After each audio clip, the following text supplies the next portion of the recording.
India UK free trade agreement సంబంధించి చర్చలు మళ్ళా మొదలయ్యాయి.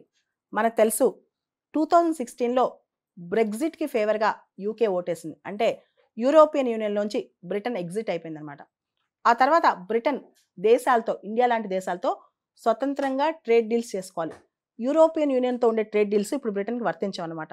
2022 నుంచి కూడా ఇండియా యూకే మధ్య ఈ ట్రేడ్ డీల్కి సంబంధించి డిస్కషన్ జరుగుతూనే ఉన్నాయి. దానికి సంబంధించి డిస్కషన్స్ ఒక కొలిక్కి రాలేదన్నమాట. అయితే 8 months గ్యాప్ వచ్చేసింది ఈ డిస్కషన్స్కి. మళ్ళీ ఇప్పుడు ఇండియా యూకే మధ్య ఫ్రీ ట్రేడ్ అగ్రిమెంట్ సంబంధించి డిస్కషన్స్ రెజ్యూమ్ అయ్యాయి. ముఖ్యంగా మనం గమనిస్తే ఇండియా యూకే మధ్య ట్రేడ్ దాదాపు $20 billion ఉంది. ఈ ట్రేడ్ డీల్ కనుక ఫైనలైజ్ అయితే అది డబుల్ కానీ ట్రిపుల్ అయ్యే అవకాశం ఉందన్నమాట. అంటే $20 billion కాస్త $40 to $60 billion అయ్యే అవకాశం కనిపిస్తుంది. అయితే ఈ ట్రేడ్ డీల్లో అనేక అంశాలు చర్చలోకి వస్తాయి. అసలు ఇప్పుడే ఎందుకు దాదాపు 8 months గ్యాప్ తర్వాత ఇప్పుడు ఎందుకు ఈ ట్రేడ్ డీల్కి సంబంధించి ఇంత చర్చ స్టార్ట్ అయిందంటే, ఓ పక్క డొనాల్డ్ ట్రంప్ అమెరికాలో అధ్యక్షుడయ్యారు.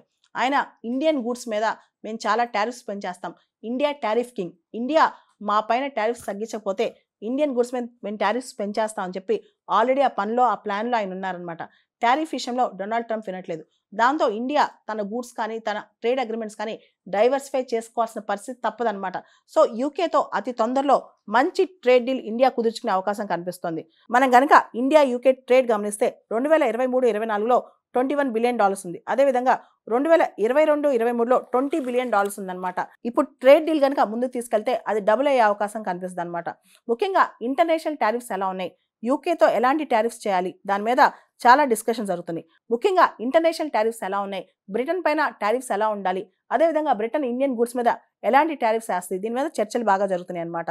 ఇండియన్ ప్రోడక్ట్స్కి బ్రిటిష్ మార్కెట్లో చాలా ప్రత్యేకమైన ఆకర్షణ ఉంది. ముఖ్యంగా మన టెక్స్టైల్స్ కానీ, ఫుడ్ అండ్ బెవరేజెస్ కానీ, టొబాకో, లెదర్, ఫుట్వేర్ కానీ, అగ్రికల్చర్ ఐటమ్స్ అంటే రైస్ లాంటివి కానీ, ఇలాంటివన్నీ కూడా మనవి అక్కడ బాగా వెళ్తాయన్నమాట. అక్కడ ఎక్స్పోర్ట్స్కి చాలా అవకాశం ఉంటుంది. దాంతోపాటు యూకే వాళ్ళు కూడా మన మార్కెట్లో ట్రాన్స్పోర్ట్ ఎక్విప్మెంట్ కానీ, medical devices, chemicals, electrical equipment, wine and spirits, motor vehicles ఇలాంటివన్నీ కూడా వాళ్ళు మన దగ్గర అమ్మాలని ట్రై చేస్తున్నారు. దాంతోపాటు మన సర్వీస్ సెక్టర్ ఎక్స్పోర్ట్స్ యూకేకి చాలా ఇంపార్టెంట్ అనమాట.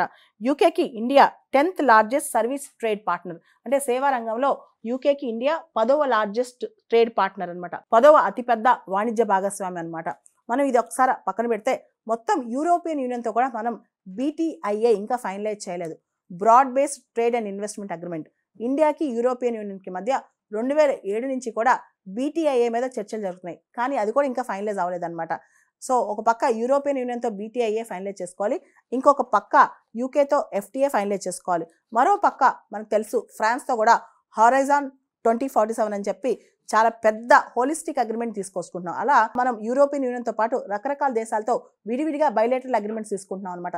దీంతో ఇండియా తన ట్రేడ్ని డైవర్సిఫై చేసుకుంటుంది, తన సర్వీస్ సెక్టర్స్ని కూడా రకరకాల దేశాల ముందుకు తీసుకెళ్తుంది అనమాట.